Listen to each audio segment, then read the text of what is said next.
said earlier, the title of my address is Equity and Fairness at the Nexus of Data Science, Psychometrics, Digital Innovation, and Social Justice. That's a real mouthful, but I think through the next 26, 27 minutes, my aim is to give you a sense of what that means and how it all comes together. All right.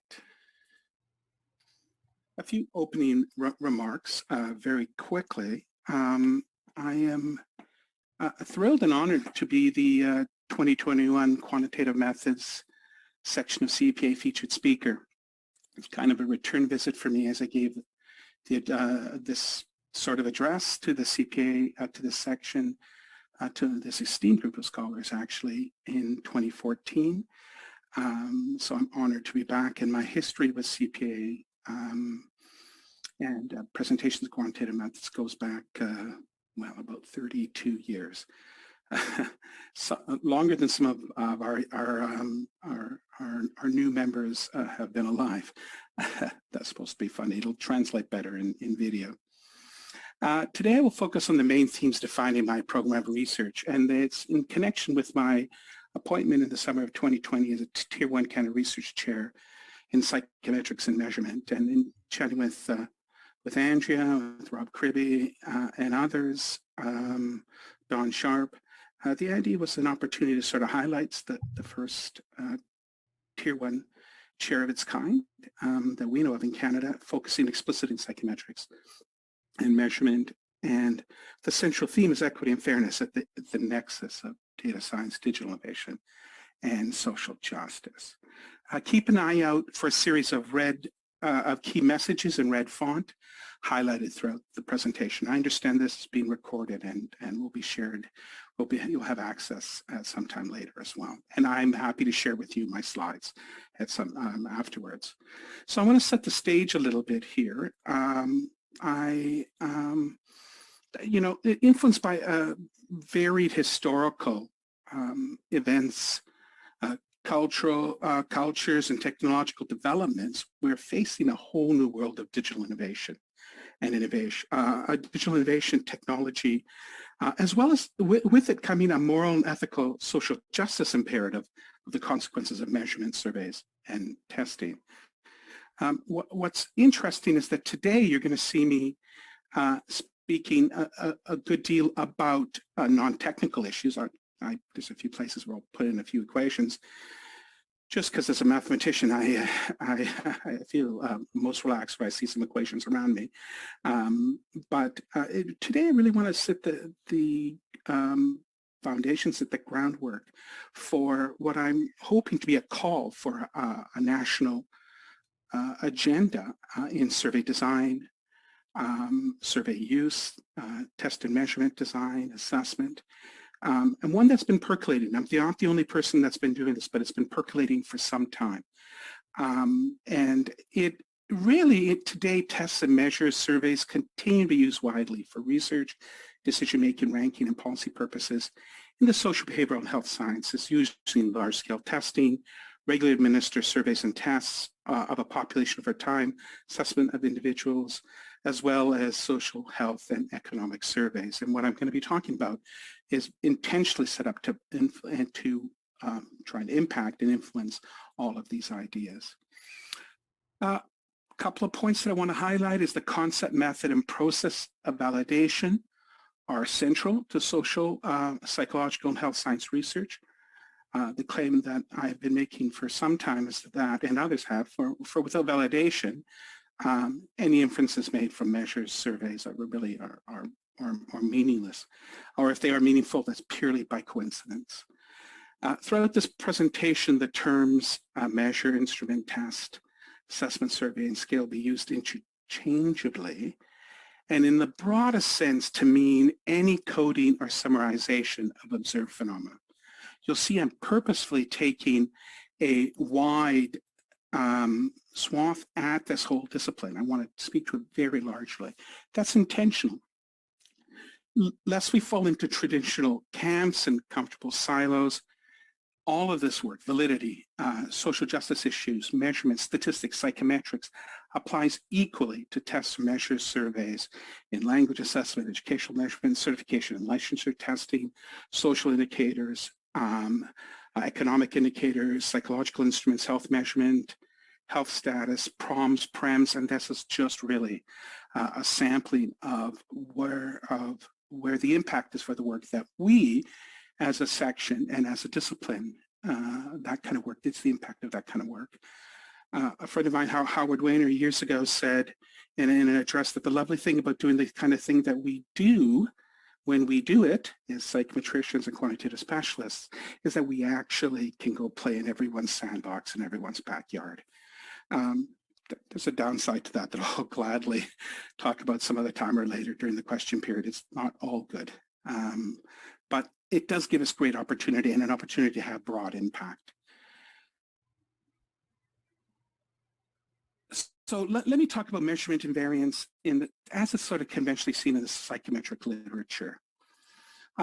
Absence of measurement and variance, which is also known as differential item function among other names, has been studied extensively both in the context of confirmatory factor analysis and item response theory. You will have seen measurement and variance defined with respect to a grouping or selection variable. We denote S, such as gender, and concerns the measurement model relating observed scores, observed measurements, item responses, subscale scores, to underlying latent variables. The measurement model, in the most cases, has been treated as the same for all groups, in the sense that the probability of observing a given item score or an assessment response is equal for members of different groups who have the same score on the underlying variable. We're going to unpack this a little bit. This is the sort of tradition that we're seeing in its well received. You see it in the kinds of presentations here at CPA done by scholars across Canada, and terrific work going on. This is the traditional kind of framework that we're seeing.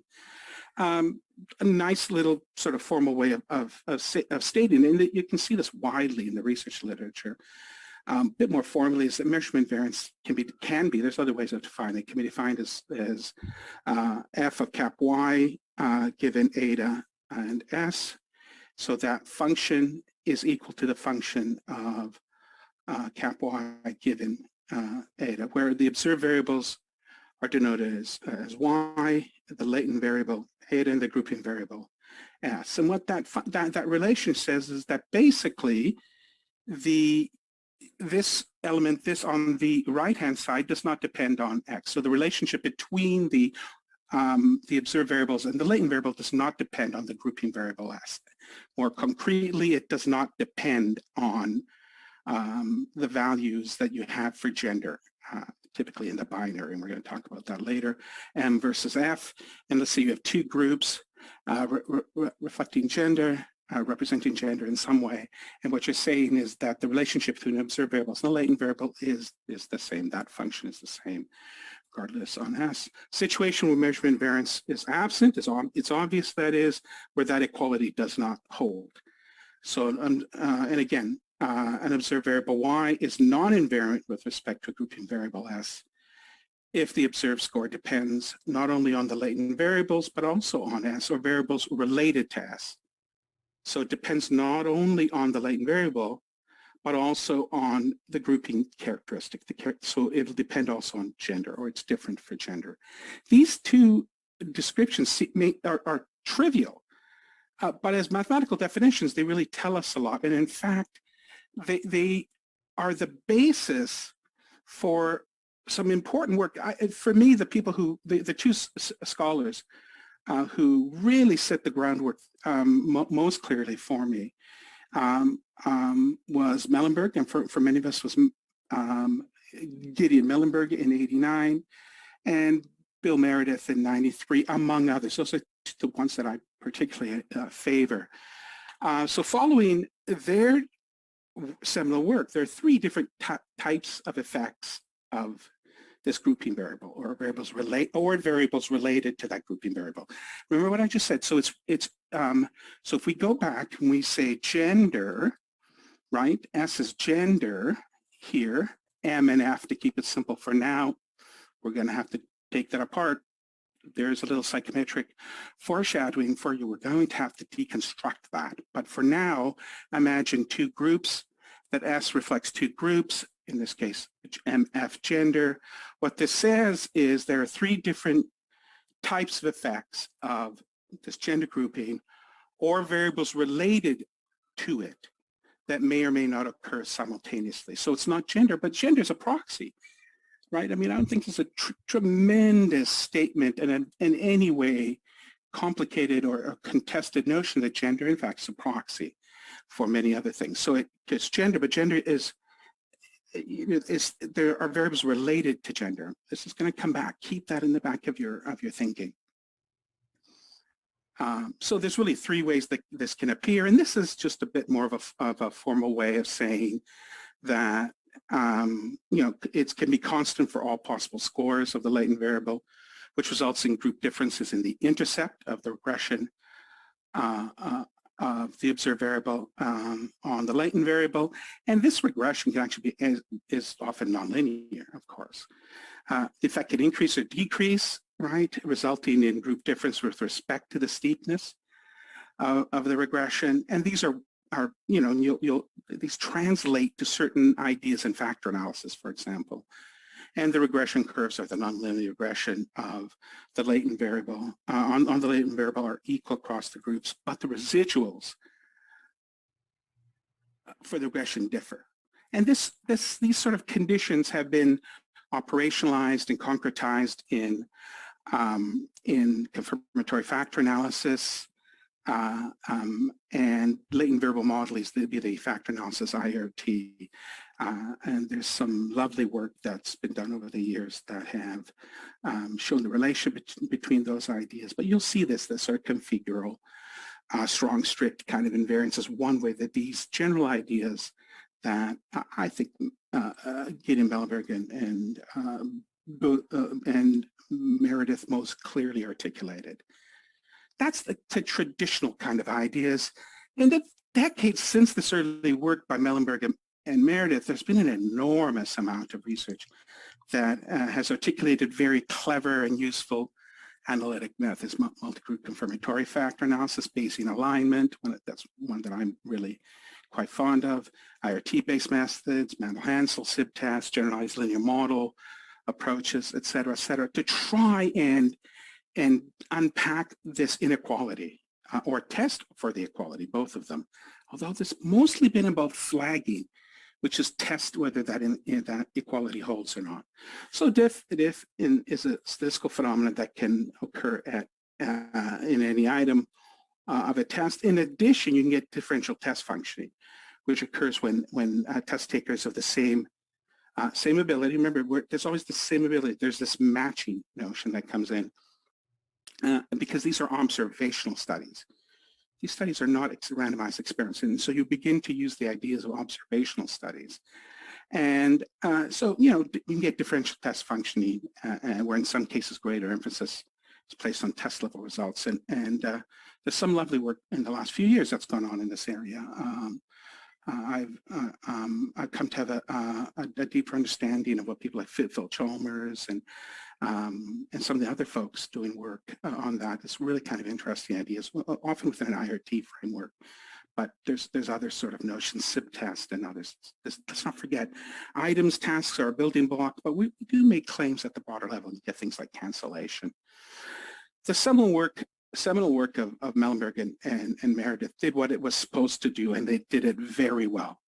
It was intended to formalize the definition of measurement invariance and give us a lens from which to think about invariance and to develop methods. What has emerged in the last 15 plus years is a promising nuanced framework, however, and class of analytic methods to carry forward in the Mellenberg-Meredith tradition. So there's been a lot of exciting work. I want to talk a little bit of something that's emerged out of the last 15 years, particularly some of my own work and a few others. Sorry, just to wet the whistle, as they say. That begins to lay out a nuanced sort of framework. So I want to build in on this. I do want to make a small sidebar. It's remarkable to me, the number I'm times I'm told that Diff is dead, no one's interested in measurement invariance, it's all been solved, et cetera, et cetera. A few years ago, I gave a keynote address at the International Test Commission meetings in, it's a conference that's held at International Test Commission meetings in Montreal a few years ago. And I've got to tell you, the title of the talk, and I'll gladly share it with people, was this idea that, in a sense, I'm being gaslit by my friends. They're all telling me this field is dead, no one's interested, it's not, but I see papers appearing all the time and we're making great advances. So for those who say Diff is dead and variance has been solved, no one cares about this stuff, move on, do other things. There's lovely things to do. Let us worry about this, right? It's far from dead. It's far from over. And this is now what I want to tell you. I want to move to some of the work that's emerged in the last 15 plus years, which is a very promising, nuanced framework and a class of analytic methods that carry forward the Millenberg and Meredith tradition. Invariance, Diff, it's alive. If it died, it's risen like the phoenix from the ashes. But frankly, it's never been gone. You see it in every issues of journals in our field, both the methodological work and the applied work. Let me give you a little bit of a sense of my own take in this emerging nuanced framework. I want to talk to you a little bit about this work that's been appearing, that I've been working on for about 12 to 15 years, and is this basis. It's the grounding of this, the foundation for my Canada Research Chair. I want to talk about a theoretical framework and a class of analytic methods. It builds on in what in 2007 I described as the third generation of Diff, by introducing the ecological model of item responding, and also introducing a family of new psychometric Diff methodologies, and there's more coming. We're cooking away, and I'm working away at some other classes of approaches that are meant to solve particular boutique solutions. Not one solution applies everywhere. So I also want to introduce a family of new psychometric Diff methodologies that are particularly well suited for this third generation view of Diff.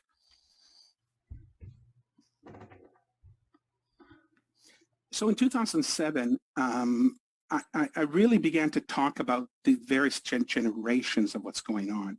It's really the matter of wanting to know why Diff occurs is an early sign of the third generation of Diff. The third generation Diff is best characterized by a subtle but extremely important change in how we think about Diff. The third generation of Diff, Diff is conceived as occurring because of some characteristics of the test or the item, or that ugly looking and/or construction and/or the testing situation. So it's not because of not only because of some characteristic of the test item and/or the testing situation, the characteristics of the item or the testing situation are not relevant to the underlying claims, the ability of interest, and hence the test purpose. So they're confounders, if you wish. That's another way of thinking about it. But it's not just the characteristics of the item. It's about the testing situation as well. By adding and highlighting testing situation, context shaped by cultural elements, we're going to get into that very, very quickly here. So a possible reason for Diff, one, greatly expands the praxis and theorizing to matters beyond the test structure itself, and hence moving beyond the multidimensional model of Diff that has emerged from the second generation. I love the multidimensional model of Diff. It's a nice mathematical framework from which to look at it, but I want to build beyond that. In short, the third generation Diff, in short, is part of building an ecological model of item responding. And some of the earliest ideas that you'll see where this emerged was myself and Mikla Gellin, who at the time was one of my PhD students. So the ecology of responding, as Mikla and I note, allows the researcher to focus on sociological, structural, community, contextual variables, as well as psychological and cognitive factors as explanatory sources of item responding and hence of Diff. And the type of explanation that I take, an explanatory approach, and type of theorizing I do, is to really develop this sort of an abductive form of reasoning. You know, looking at the conditions from which an item response emerges. And that becomes important. Pamela Wojcik, who's one of my postdocs, and a colleague, Ruben Fernandez Alonso in 2019, we extended this ecological view of measurement modeling a bit further into the sort of multi-level modeling and the explanation of Diff. Pamela's done some great work in this area. Here's one way of depicting the kind of ecological model that I proposed several years ago, and you see that you have these concentric ovals. You see these characteristics of item and test characteristics, personal characteristics of the respondent. You have classroom and school context, for example, if you're doing the educational data, family ecology, outside of school ecology, and characteristics of the education system. So if you're dealing with educational variables, you'll see this layered in this way. This example has 5 concentric ovals, but there could be more and there could be others, depending on the survey questions, assessment, testing that you look at. This is a framework in which to think about item responding. First and second generation Diff practices have focused on this first oval, which is really this item characteristic, right, and test characteristics, and a little bit of the person characteristics, of course, as explanation, but more around the first oval. This approach expands it greatly that I'm talking about here. A few points are really noteworthy as we transition. First, clearly our model is influenced by ecological systems theory, for example, Bronfenbrenner in particular. It's not strictly Bronfenbrenner, but it's been influenced by it. I wanted a place to begin. And this is as good a one as any, for at least to begin and push the field of psychometrics, quantitative methods, to an explanation-focused view. Beside this as an explanation-focused view of validity theory, and that we're not just describing end outcomes, but looking at explanatory models, in my opinion, moving into a science of psychometrics. So you see me linking Diff to the broader issue of measurement validity, and the ecological model further articulate what is meant by context. And the view of validity is contextualized, pragmatic explanation in this multi-layered ecology. Lastly, the ecological model serves as a foundation for a family of statistical and psychometric methods. A theoretical framework shares salient features with Bronfenbrenner. Obviously, it recognizes that item responding is shaped.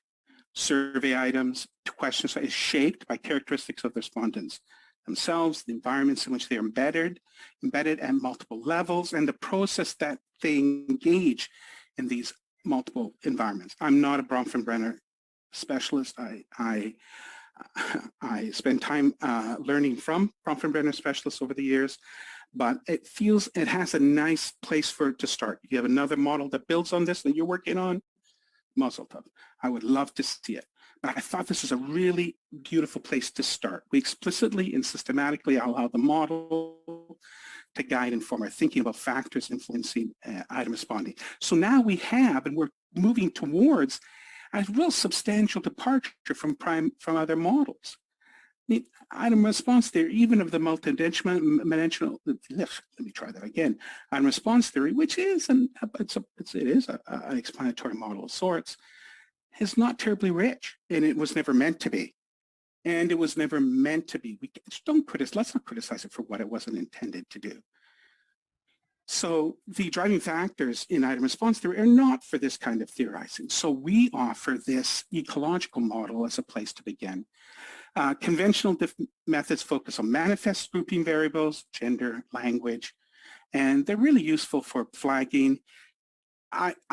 I'm of the tradition of moving towards mixture models, mixture Roche models. I'm not particularly keen on mixture Roche models per se, though there are places where they occur, mixture item response theory, and it's this latent class kind of approaches and building in potential explanatory reasons. And one of my favorite papers on this is Cohen and Bolton, the International Journal of Testing. Actually, that was while I was editor of the journal in 2005. Matthias von Davier, Yamamoto, Ralph D'Ayala, Kim Stapleton Dayton, a beautiful set of papers around this kind of idea. I bring in a mixture latent class model a mixture latent class model of logistic regression. It's a little different than the other ones, but it allows us this opportunity to build these models. They differ because now one has this latent class sort of approach. Just as a note, because I'm not going to spend too much time on mixture models, there's an entire different area. There's really two routes that we often talk about arriving at mixture models. One is this factor analysis mixture model, and the other is through kernel density estimates to mixture models. The latter, I'm not going to say a lot about this now because I want to move on. It's really optional, but you can see a little bit about how I go about, myself and others, go about characterizing a generalized linear model, a GLIM model, where Y is the dependent variable like an item response. It's a GLIM model, so it can be, depending on the link function you want to put in, you have your independent variables, and then F sub K, that is the specific component-specific density function, and the parameters there. What I do want to highlight, though, that the fundamental element that drives this work is a principle by which I've come to live by, and I have about a little over 2 minutes left here that I want to engage with you. But I want to stir your souls. I want to stir your minds a little bit. Telling me you totally disagree is also a stirring, not the one I was hoping for, but it's a stirring. And I want to really push this. And I want us to move and begin to think about the many ways to be human. This is an approach to life that I've taken for decades upon decades. And it's been at the core of my thinking. And it's at the core of my theorizing and at my statistical model building. Whether I'm doing purely hardcore measure theory, an area of mathematics, what I was trained in, or whether I'm working in very applied problems, I'm still looking at the many ways to be human. I'm fascinated how the field of psychometrics in particular has tended to go into a moral panic over gender identity, gender expressions, and aspects of culture expression. It's been stunning to me. At the core of my theorizing and the methods I develop and or advocate aim to challenge that view and aim to honor the many ways of being human and capturing the human experience. It's at the very least aspirational, and in fact, more than that. I'm not giving myself a moral holiday, and I want to challenge you that there are no moral holidays. We must move this into action and begin to challenge the way we look. And I'm not just talking about positioning myself in some manner that makes me feel like I'm reflecting the current order of the day, which is an important order. I've been pushing this for a couple of decades now, and I want to yell it even louder today. Quick example is gender. We often think of it as in the binary M and F. Of course, gender should be written as a social construction. This is an old idea in the social sciences. Why is it not adopted in our psychometric modeling? In fact, it's contested. Even in 2014, that when we began to introduce, people kept saying to reviewers were saying, if you think of it this way, how can we possibly carry on? My response is, how could we not carry on this way? This was 2007 was the three generation, and then there was the later paper by myself and a host of my then graduate students around this. A couple more comments and then I'm going to call it. I think this richer ecological variables have largely been ignored as explanations for and causes of not just Diff, but also in validity. This is a 2015 paper where we introduce this ecological model and these latent class logistic regressions. In a series of chapters from 1998 to, well, even now, 2017, but there's stuff that's cooking right now. I've been working on and making a case for a theory of identifying the determinants or explanatory theory of task item test score variation. And the explanation is the basis of strong validity claims. I take the ecological systems approach, and I think of response processes more than just cognition. In a book in 2017 with my colleague Anita Hubley and I, and I talk about this in vivo sort of approach. So today's presentation hints to the question of context and culture as sources of abduct explanatory ideas. Culture and context it has been largely ignored, and we need to bring it into the core. It's been talked about in some areas of applied assessment. It needs to be the core of psychometrics, and it needs to explore how the various ways of being human interact with measurement and assessment. Final few thoughts. I've really been influenced a lot by interacting with anthropologists, one of whom, Brian Maddox, is a dear colleague of mine in the UK, and the other of which I'm so in love with anthropology and in love with the person that the other, Lydia Jankowski, is my spouse. That's how much I'm committed to this. I remarried, and this is somewhat of a joke at the end. By sheer lovely coincidence, my partner has really, she was a cultural anthropologist, social anthropologist, has really got me thinking about this, and her and the work that I do with Brian Maddox as well, who's an anthropologist. They've really got me thinking about it. Context culture is a lens through which life derives meaning. It essentially shapes human development and human expression, and therefore it essentially shapes interactions with items and tasks and surveys, assessments, and measures, and should be the basis by which we guide our work. We've been doing it a little bit here and there, but it needs to be more organized. Including culture as a central element in psychometric assessment and survey research. Remember, I'm talking about all of these things together, as I said in my early slides. Advance the field significantly because of the way it illuminates connections between micro and macro levels of human experience, and highlight how the various ways of being human interact and express themselves, and how they express themselves in all of our psychometric work. Thank you very much.